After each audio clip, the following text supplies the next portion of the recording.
This is Jeremiah Benkola with Parish Productions today. We are going to discuss the journey to Jesus Christ. Wherever you come from, whatever place you're starting from, that's what we're going to discuss today. First, we're going to introduce our panel. We're going to go with the person on the left of me. Go ahead. Hey, I'm Raja. Okay, now let's go with Big Sis. Hi, I'm Rachel. Okay. Hello, my name is Lamine. Lamine Johnson. Okay, so we all have our positions here. You know what I'm saying? Yes. To start off, I am the son of a pastor, but it didn't start like that. You know what I'm saying? It started from us seeing, me and my brothers and my big sister seeing our dad doing works and exploits, from the Lord, leading him with the Holy Spirit and things like that, praying for people, casting out devils, evil spirits, praying for healing for people. So we started watching that at a young age, until he started to get us into those types of prayers. Later at I'd say 9, 8 years old, so my journey and our journeys are a little different. I'd say it was kind of a wild journey, but it was something I had to understand at my age because I didn't have the faith that he did. There's no way, I didn't understand what he was doing at my age, at a young age, but he always had us in there, praying and trying to read the word. We would be up at 6 a.m. reading the word. We would pray before we go to sleep with the family. We would be at church all the time. He put us on instruments left and right. So we did a lot. But one thing is faith when it comes to Jesus Christ. So I want to ask y'all, where did your journey with Jesus start? Are you starting with me? Yeah, go ahead. Well, my journey with Jesus started when I was really, really young. My whole family been in church. My mom was the choir director of the church that we went to. My whole family went there. It was a smaller church. And the pastors were like my mom's god brothers and godfathers. So I would call them uncle and god grandpa. It was a weird dynamic, but I've been in church all my life. Okay. I didn't have a choice, but I had to be in the choir because my mom's a choir director. Understood. And the whole family know how to Very sing. much.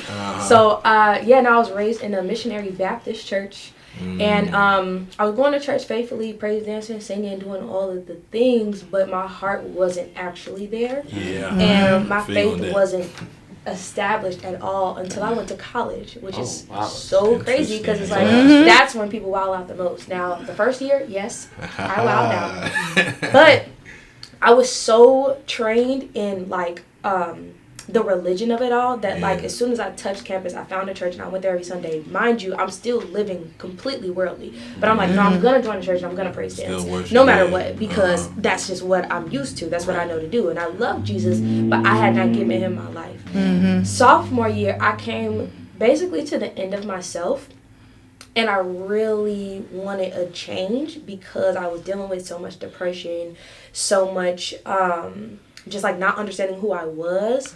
And I had really started to realize the consequences of my actions of being so just carnal.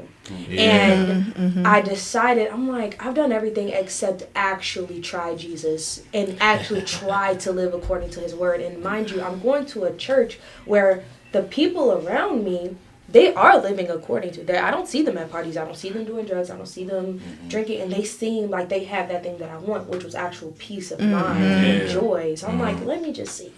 So I tried them. And my whole life turned around. And I stopped doing everything that I once did. And I haven't really looked back since. So That was very interesting. Yeah. Similar story, kind of, for sure. Yeah. But y'all share y'all's for sure. Oh. Yeah. Big sis. So me. All right. So I was raised Jehovah's Witness. Up until mom remarried. Interestingly, I would dream about this church from the time I was young. I just didn't know. Dressed in white. Yeah. I would dream. I had issues with the religion that we were in growing up. You know, like I had dissonance with, they, calling God by his first name and all that. And I refused to get baptized. I didn't want to, because I was like, my heart's not here, so why am I even going to fake it? Yeah. So when we, started going to church with Dad, I was there, but I was there routine. I was there obligatory. I was there because I was in the choir, because I was a Sunday school teacher, because I couldn't stay home, because it was not an option. Yep. So I was fasting, I was praying, I was, the whole nine and doing all that, but I still had a part of me that had not surrendered all the way. Yeah. And the surrendering actually did not come until I was forced to talk to him one-on-one outside of the covering of Dad and Mom and Dad. Exactly. Because Yes. when you're under their covering, you could always be like, Dad, and he'd be like, don't worry, I'm gonna take it to the altar for you. Or the Lord already showed it to him, and he's already praying about the situation before you even have a chance to talk to him. Yeah. So there was never I never had to develop it by myself. I never had to depend on him by Exactly, myself. I never yeah. had to walk with him by myself. I always had me, his hand, and somebody else's hand with it. Yeah. So it's a continuous work in progress, because I have to give up. I like to dance. I like Have fun. I like to have fun. Basically, yeah. I like to, go out. But it doesn't lend to my relationship with the Lord. So when I say I have become a homebody because I want to keep his commandments, because I want to show him that I love him, that's where my journey is right now. And every stage of my life, there was another learning and journeying to him. Yeah. And I'm still journeying to him. I'm a little closer. Exactly. That's just the honest truth. Yeah. And I'm going to keep on getting closer, but I'm walking in the right way with that closeness. Interesting. The Jehovah's Witness part is very interesting, because we used to go there a little bit, because my dad was very calm with it. He's like, oh, yeah, you can take it. But he already knew we were going to transfer over. But he's like, yeah, you know what I'm saying? All in due time. Mm-hmm. So, but, yeah, I remember that place was like, it's the spiritual level is different there. Mm-hmm. So, but. Yeah. For me personally, I had a unique experience of starting my religion or religious journey in Sierra Leone, and I always remembered things that I don't know why. It always started from the age of 2, 3. I would just have these very vivid dreams, vivid nightmares sometimes, and I wouldn't know why. But my mom would always say that I started talking very early, and I was always smart, but it was only her and I at the time. And my mom told me that my dad used to be Muslim, actually, so he had converted to Christianity. But before he converted, the name Lamin is actually a Muslim name. It comes from Lamina Lamin, right? It's a friend of the Prophet, whatever, But once he converted, he didn't want to change my name anymore. He still felt like that name, was the name for me. But I didn't see or meet this man that is my dad until I was 7 years old. There was a war going on back then, and he came in this military van, and he just kind of scooped me up from my mom's porch, and he was like, "Hey, I'm your dad. Let's go." So we dipped, and literally, that's I'm your dad. Let's go. He grabbed me, and then we were at this camp for 3 months, where we had to wait to get our paperwork to travel to America, because he was a part of this government agency that was immigrating families out. But while we were there, they would take me to these church services, but I always felt uncomfortable. I didn't know what was going on. People are singing and dancing, and they're saying things, but it doesn't make sense, because to me, there were the things that they were preaching. I know I'm 3 or 4, but my dad, is not talking to my mom. He's not staying with my mom, and they're preaching about family, unity, but my dad is not doing that. My dad had already got another woman, and another family, So there's a distance. So I'm like, what is going on? What is this, And so I started there, and then when we finally came to Chicago, we immigrated in 2005, I think. My dad was trying to find another church, so he was just kind of experimenting, went to a Catholic church for a couple of months, they didn't like it, then went to a Mormon church for a couple of years, and then they didn't like it, then we went to a Baptist church for a couple of months, then didn't like it, and we finally found a Pentecostal church, I think, when I was in middle school, and they're actually like not too far from here. But that's when I started to see like the spiritual aspect a little bit, you know. But it was mostly through like the kids, like we were in the kids like part of the church, whatever, you know. And but I would see like people's genuine compassion, how like they would like clean the church, and that they're actually like, you know, into like what they were doing outside of, you know, benefiting from it. Yeah. But then my dad had gone back to Liberia for a couple of months, and I moved in with my aunt and uncle, and they brought me to this church, I think my freshman year of high school. And that's when I saw the spiritual aspect of like religion and Christianity, and like really what that meant, you know, because I walked in here and I was like, well, what is this? Why am I standing up and sitting down? Kneeling down, Yeah, sit down. kneeling up. Like, what is this? Musical chairs, you know? And it just was like, but, you know, I was like, I'm here, you know? Yeah. And that first day, you know, the pastor pointed at me, you know, he's like, you stand up. He's like, come here, come to the cross. And I'm like, why is he calling me out? Like, what's going on? Like, you know, don't call me out, you know? Yeah. I go into the cross, and he's like, I can see that you have a lot of frustration, a lot of anger inside of your heart, you know? He's like, the Lord wants you to let that go, you know? The Lord is going to take you to the best school. He's going to pay for it, you know? He's going to prosper your way. He's got to let go of that frustration, that anger, everything that they did to you, or you felt like, you know, was wrongfully done to you, you know, you got to let that go, you know? And I start working and worshiping the Lord, you know? And he's going to, you know, working and be in your life. And I was like, you know, like, I don't know what he's talking about, you know? But I could tell that, you know? And then he's also like, I see a woman, you know, and she did some things to you, you know what I'm saying? But you got to let that go. And I'm like, what is he taught? Does he know this? You know what I'm saying? I'm standing there confused and frustrated, but like, you know, like I'm being seen, you know, for the first time. You know? And so it was scary, but also a little bit exciting at the same time, you know. Yeah. And then, you know, I kept coming. Because at the time I was in high school and I had no choice; I was being forced to. But the more I came, the more I embraced kind of what was going on. I got to see different like other people come, and also let me get messages, you know, and then be accurate, you know. And I just started to see accurate, you know, and then I started to see people, you know, come with like, you know, like either different illnesses, whatever, you know, and then get prayer done, and like a couple weeks later they'll be back at church and they're better, they're actually genuinely better, you know, and I'm like,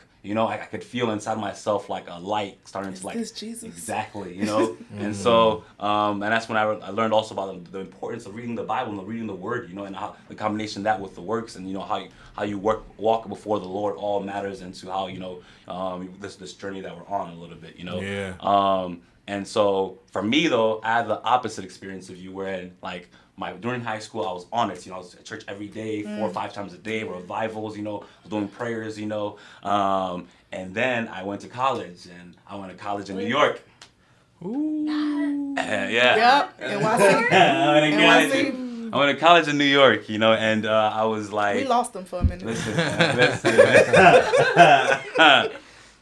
Some personal stuff with life, and you know, when you're on college campus, it's like this distance of feeling like an adult, but also like feeling like you're still a kid, you know. And it's like having this much power and authority over yourself, and being able to do whatever you can do, kind of, you know, is a little tricky to balance if you're not really disciplined, you know. And so that first year I wasn't like you, I wasn't wilding out or anything, you know. I had like 3.8 GPA. I was going to library, doing everything I needed to do. But for me, because I'd experienced so much like supernatural stuff at this church, you know, I couldn't just like go to any other church, because I'm like, I don't want to feel like, you know, like misled or whatever, you know. So I just didn't search for any. And they have this thing called Cru, which is basically like a watered down. Yeah. For me though, I feel like Cru was like a watered down version of Christianity, you know. And so that's a little bit about my journey. Right now, I'm actually on the path to trying to get higher in the spirit. And it's been my biggest challenge. Yeah. So if we wanna like dive a little deeper, you know what I'm saying? Because that's beginning surface like of trying to get to Jesus. Like you're in the wilderness, you're in a dry land, you know what I'm saying? And then I feel like we all know that we live in modern day Babylon. Like there's no, you know, like if you deny it, then I don't know what to tell you. But so it's really different, especially for pastors' kids and people who have parents who were always worshiping. I think it's easier for pastors' kids. Yeah, so those are the ones. Easier for pastors' those are the ones that fall crazy, because one, they don't see what their parents see, you know, because their parents see what they see because of what they went through. and we haven't gone through what they went through. Because we're under the umbrella. Exactly. Right. But it's like you also have your own experiences. There's nobody in the Bible who had the same experiences as anybody else, you know? So the journey to your faith growing in Jesus and coming closer to him is going to be a lot different than everybody else's. Right. That's why you tend not to compare, because it's the thief of joy. Exactly. And joy only comes through faith. You know, it only comes through hope, because everlasting joy is something you come to after you're thankful and grateful for Gratitude. everything. You know what I'm saying? That's the everything that's happened in your life. No matter if you lost something or if something didn't go your way, you're just grateful. You know, and you're reading the word and you thank God for the time he made Adam to the time he brought Jesus Christ down to the end of the Bible, end of his word. You know, because that journey, like for me, the journey was me when I was 9. You know, I was on the drums, but then he also had us praying for people that had different spirits on them. Let's say they had a mermaid spirit, a water spirit on them. He would have us pray there as kids, but we didn't understand what was going on. Right. So, but I would see this actually work. So you sit there and you're like, how is he able to do that? You know, because I don't understand what's going on at all, but I just know I'm praying, I'm reading the word, I'm doing the works. Yes. But he was really carrying, he was Carrying carrying the the whole load, he was carrying the whole thing. Yes. So I didn't understand that for a long time. You know, I didn't understand Pastor's journey neither, because he didn't start as a Christian neither. He started in idol worshiping. You know, that's another video we're going to get into with him, Another one. you know, but he came to Jesus Christ on a different long path. And rather he was born in the darkness, people like us, you know, we were born in the light more, you know, when you're born of like a pastor, you know what I'm saying? Like people like that. So then you on a different threshold, and people will come to church and look for your face. Like, oh, is he here? Is she here? You know, what is he doing? What is she doing? And they hold you to a different standard than other Right. people who don't have those types of things. Which is why it's not easier for pastors' kids. Exactly. It's not easier. So they don't Yeah. understand that. A lot of people don't understand that we also have to find our faith in our Yes. spiritual the level. part a lot- I You know what I'm agree. saying? Yeah. So- People just assume because you're a pastor's kid, you have a faith. You got Exactly. it. You all It's- figured out from Genesis to Revelation. It's You not know all even- the scriptures in the middle. No, yeah, exactly. It's not how it not works. at all. Because I mean, we were wise for our age in our Bible, but at the same time, We didn't actually know it. we didn't know it for real. And there's so many things you could read. You could read Genesis chapter 1 verse 1 11 times. You're going to come up with a different definition every time, you know, because you're getting deeper and deeper if the Lord allows it, you know. So, and then I went through my trials, you know, of saying, I don't know what's going on. I can't get what I want. So I'm gonna have a little rebel, you know, I'm gonna rebel a little bit, you know. And then when God snatched me, it wasn't pretty. Wasn't. It wasn't pretty at all, you know. My snatching wasn't nice either. Got Yes. smashed. I got smashed. Yeah. Everybody. That's why I stay at home. I'll be like, my phone is off. I don't talk to nobody. Because I don't want to get snatched again. Everybody who's truly worshiping the Lord is gonna sacrifice. Yeah. You're a living sacrifice. Yes. So I asked you one time, I was like, what did you have to sacrifice? You know, it's a path. There is a path. It's a level. You know what I'm saying? But the more I'm sacrificing and doing certain things, the closer I am to Jesus and how he moves. You know what I'm saying? And how his words, like, it hits people's heart, you know, and how he lives in you and you live inside him also. Exactly. You feel me? Yeah. I think that's what a lot of people, in my personally, I don't think that they don't understand. It's like, I feel like if God is God and he loves everybody, why do we have to sacrifice? What's the point of, like, you know, sacrifice? Why do I have to give up, you know, going to the club? Why I got to give up, you know, drinking and smoking? Why do I got to give up? Why I got to change? Why can't I just accept me for who I am, you know?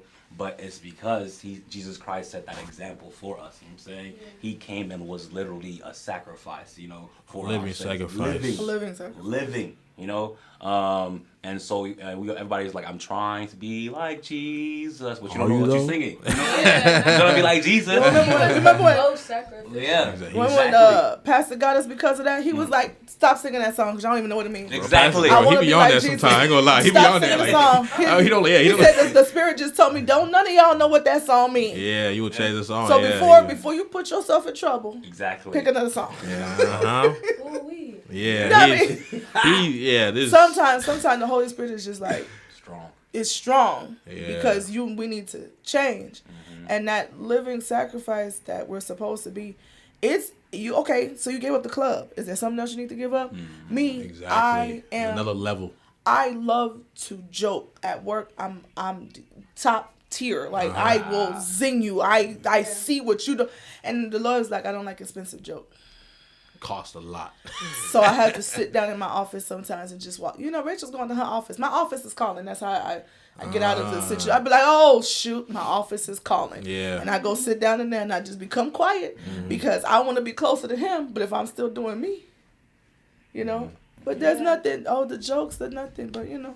I feel like that's a part of the process of dying to your flesh and picking up your cross daily. Like the word says. Daily. Yeah, like it's a daily thing, and that's why I started posting like the Choose Christ thing. Like, Yeah, I like seen 2 that. years ago. Like it was super small, but it was really a reminder to me first. Like I just started using my Instagram story, like just posting like Choose Christ. Yeah. Because I realized that like every day is a decision. He gave us free will. He is not about to force you to give up nothing. Exactly. He may not even tell you. He may just be like, now you know. You Exactly. read this. You're gonna find out. It don't even make sense. Like you couldn't even put me and what you're doing in the same room. Yeah. So if you wouldn't even do this in front of me, if you wouldn't say this in front of me, why are you doing it? So it became so simple because to me, as soon as Christianity got too complicated and too hard to figure out, I started to feel distant. But as soon as I started to realize, like, oh, I just gotta say no. Oh, it's just a choice. It's literally me or Jesus, and I'm always picking. Yeah, Like, you got I'm to. always picking. If you want to live, because I'll give a little example. You know, Okay, go. I got when I was young, you know, Pastor was like, at the time he was a prophet, but he said, you're gonna die when you're 33. That was the time, yeah. I was a young man, young kid. At that time, that's what I'm saying. Our dad is a very different type of guy. But anyways, he said that. I was like, it didn't really sink in though. Like he said it to me, but I was just staring at him like, all right. You know, like I'm not saying I didn't believe it. There's no way. I always respected what he said because I've seen the Holy Spirit work through him. But I just never understood it. The respect was always there, but I never understood how he moved though. You know, so when he said that, I was like, all right, you know. But then going through life and going through what I was going through, you know what I'm saying, the issues I was going through, I had a lot of anxiety, a lot of stress, and I didn't know how to maneuver out of those things. So then you start putting all that upon your head when God said put the burdens upon him. But I'm like, this is my, you know, my thing though. I was trying to carry the cross by myself, but Jesus, exactly. So but it doesn't make sense because your soul is not yours. It's God's anyway. So how you trying to stand on business without him? So when that was happening, I didn't understand until I got to a certain level in my life where I was like, this is not. It's not working out for me. You know, there's certain things that were supposed to happen in my life and my spiritual journey that weren't happening at the time it was supposed to. You know, like somebody in the Bible named Jeremiah. You know what I'm saying? Yes. So God was like, all right, I'm gonna embarrass you for the nations. You know, embarrass you. And that's exactly what he did to me. I was like, okay, now this is getting real. You know, so.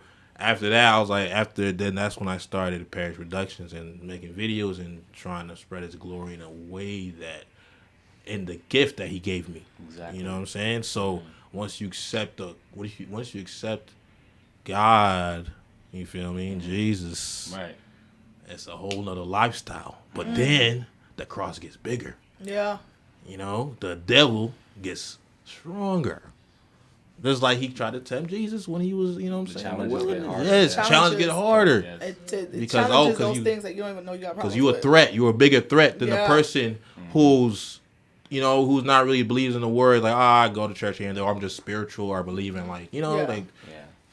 As soon as the devil after you more, you know you're doing something right. If you're making hell mad, like, you're really walking in your purpose. Yeah. Because if you're not getting, like, attacks thrown at you from the enemy, because there's a difference between God literally testing you and you going through obstacles and the devil literally coming after you. Yeah. But like once you're doing that, you know, like, oh, I'm on the right right path. Like I was just telling my friend, because she had expressed to us that she sometimes has anxiety regarding like praying in front of people like out loud, like in groups. But when she types out her prayers in our group chat, she's like super articulate. And I'm like, girl, you need to write a devotional or something. And it reminded me of the revelation I got. It's like usually the one thing that you're getting attacked with the most is probably the thing you need to walk in the most, because the enemy wants to disguise it as like your deficit or your weakness, but it's probably exactly what God has called you to do. And so for her, it was prayer, Right. And for me, it was just like actual like responsibility and leadership. Like I'm just such a chill person. Like I was a PE teacher. Like I like to play a lot. Like I love kids, but it's just like I never wanted to be too serious. Yeah. I never wanted to like really speak on everything I knew, because I know a lot, because I spend a lot of time alone with God. But I feel like this year he was really calling me out, like, no, show people what I've been doing with you this whole time. So yeah, like. No, I can relate to that 100%, because for me, I used to be very jokey and very mockery-ish, and just I like Used to. to? You know, I used to do that. And you know, As of like last week.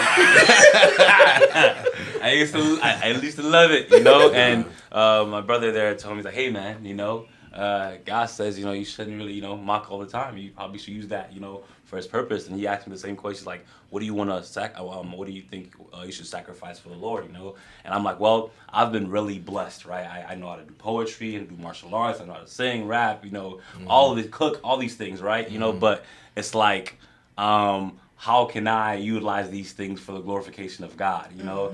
And for me, when he asked me the question, I thought he was saying, when are you going to give these things up and just fully devote to the church and just do church stuff, you know? But it's really when you sacrifice for God, right? It's utilizing the things that you did in the world, whatever, and finding a way to do it for God, right? You know, and so that's what I learned in this journey, you know what I'm saying? And so that's why this podcast and like a bunch of other stuff we've been doing, you know, has been like the most exciting stuff for me, you know, because it's like I'm realizing that I can utilize my gifts for God, and I don't have to just succumb to what the world tells me I need to do for success, right? Exactly. That I can be successful by sacrificing for God. Sacrificing is not a giving up of, you know, of success or prosperity, you know. It's like surrendering back. Exactly. Right. It's exactly. Because when he want to make you famous, he will. So they asked me. I told somebody, that was like, what you gonna do the weekend? I go, well, I got administrative meeting, and then I got Daniel band meeting, and then I got choir practice. Choir, the whole day, I'm like, the whole day I'm in church. And I was like, I got choir practice. You sing? I sing. I said, You want to show him the video? Not him. I was like, I'm the lead. So the question like, so why don't you sing? I go, I do sing. Right. And he was like, I sing in church. You're limiting yourself. How am I limiting myself? That's the trick. That's exactly. I swear. And I said, how am I limiting myself? I said, when I wanted to do it, I wanted to do opera. That was my thing. I wanted to do opera. And I said, but that's not what the Lord called me for. So I said, but you know how God works? So my little brother started a production company, right? And I had this song. I said, I've always wanted to be on stage. That's the one place I don't have stage fright. Anything else? On stage. That's on stage. On stage fright. The Lord got me over stage fright. That's amazing. So I was like, and now guess what? I got a video coming out. I didn't even have to work hard for it. And I said, I'm praising God and all that. So he was like, yeah, but you could do. I said, well, why do I need to do other things when God's fame is the best fame, because it's everlasting fame. They gonna see me and I'm preaching to people through that song or whatever. And he was like, I'm just saying, if you good, you good. And I go, guess what? I can't sing secular music the way I sing church music. Said my voice is not set up for it. When I want to go sing secular music, my voice crack. I can't carry the song. I say I'm not a Jennifer Hudson, but I get up in the choir. I'm a Jennifer Hudson plus a Kiki Shear plus a Tasha. I'm all the people, and I got all the voice, and I could sing and I could jump. And I said, and I'm not a small girl, but when I get up there, baby, I got all the breath forever. It's like I said, so I gotta do what. This is my return to him. He gave it to me, so let me sing my heart out and bless other people with it. And then he'll return it as a favor to me in his time. Yeah, and honestly, this is the most fun I've had in the church. Yeah, this is. This last year and some Last change. year. Because Like we went to go do poetry at all these random places. You know, they do all types of poetry there. They were doing events. Yeah. any type of poetry. But then we came there and we did a poem about Jesus Christ. You know, and the setup was unique. You know, and everything. And then when they saw it and they saw the glory, but they didn't know where the glory came from. When then they asked you certain questions. And I answer like, yeah, by the grace of God, or I'm gonna pray about it. And they look at you like, what you gonna pray about it? You're not gonna tell me what you're gonna do specifically, but I am telling you what I'm gonna do. Like, what you mean? I'm gonna you know pray. exactly. I'm what gonna you put mean? Jesus in front of me and tell him to lead me. Yeah, because like what you said, they would say, oh, you're limiting yourself, you know, or you could do more, you know. Yes. But what I've been doing is, you know, we already won an award for the movie that we put out, you know, and this is the first one that we did, you know, and there's more coming on the way. So it's like the more you do for Jesus, but also you gotta deepen yourself with the Holy Spirit, also, and know how to talk to people, how to interact with people too. Discernment. You know, whatever spirit is on them, you don't know what spirit's on them. Like you said, it could be depression, anxiety. Yeah. You know, it could be somebody could be complaining to you. All they need to hear is, man, you don't know how blessed you are.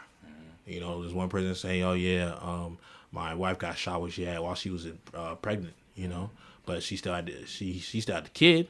You know, and he's a very financially blessed dude. I'm like, man, you don't know how blessed you are. And then I started breaking it down, but only through the knowledge and wisdom of the word to show him how blessed he is. And then he look at you like in astonishment, like, wow. And that right there is a journey. Exactly. That right there is a journey. Knowing Christ enough to relate Christ to somebody else. Not that you are perfect at it. Not that you've solidified it, you graduated.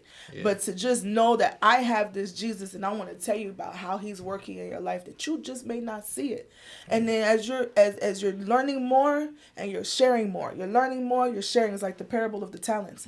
I gave you 2, my 2 become 4. Yeah. You know, I gave you, and don't take 1 and then be like, I'm going to hold it, Lord. Yeah. Because then he was like, give me that 1 plus I'm gonna get it to this 5 right here and I'm gonna split it. You know, we don't want to become just sounding cymbals. We just make it noise. We want to be able to channel it for other people because that's who we are. We can't hide the light under the bushel. So as you are learning, our job is to, there's punishment for hiding. For as we are learning, our job is to share. Like Pastor told us about a friend of his that the Lord came to him and said, he's going to die.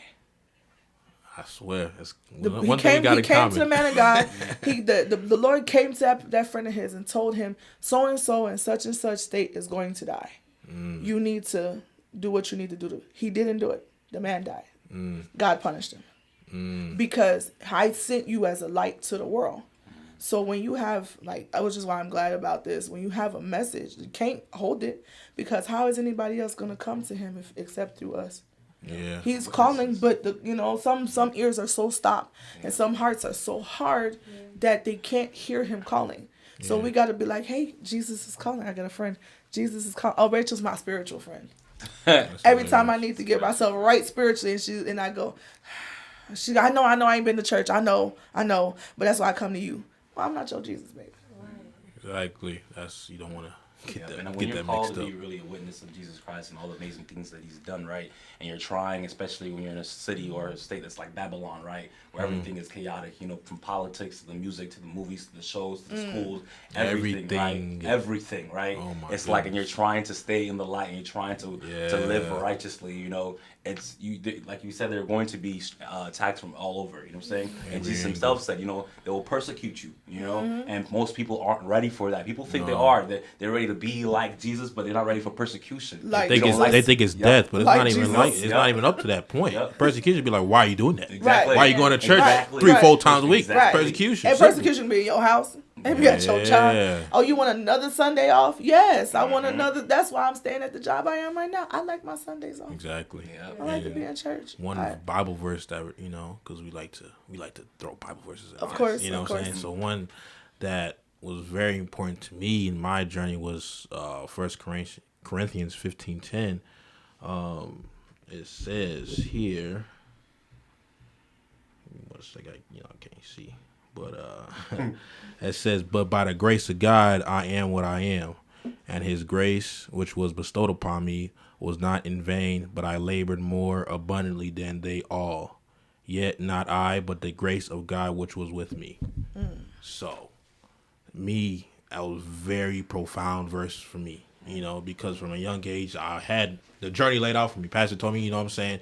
My mom said certain things like, you're supposed to do this, you're supposed to do that, because this is the gift that God gave you, and this is why you're here on this earth anyway, but it's a heavy burden to accept at a young age, So, but God nonetheless said, you're going to accept it, or you're going to come back home, and I'm going to get somebody else to do it. Exactly. Jeremiah, so I was like, Jeremiah, yeah, exactly. So I was like, I was like, I am what I am.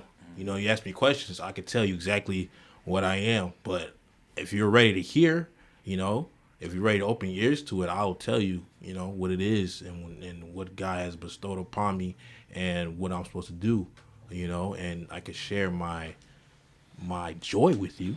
But, And then for me, it's like when I was trying to pursue this light and this journey, because I come from a family of idol worshippers and Muslims and people who don't really believe in Jesus particularly, when I was striving on this particular journey, I would realize I would have these dreams, I just had felt this uncomfortable, sometimes I'd feel this overwhelming depression or sadness, it's as if like something somewhere doesn't want me to pursue this light, like this constant battle, And so for me, when I came to the church and I knew that pastor would like give Bible verses and words, to kind of help us fight against those things or whatever, one of the few verses or Bible verses that kind of stuck with me was Psalm 16, preserve me, O Lord, for in thee do I put my trust, O my soul, thou I said unto the Lord, thou art my Lord, And so words, verses like that kind of are reassuring, and when you have the word in your mind and you're repeating it, it's recycled in your mind, when these attacks come, like sadness or depression, you're able to combat it. The truth. The truth seeps in like an arrow, like a shield. Against that negativity from the hidden places. Exactly. And also it's like that the attacks are gonna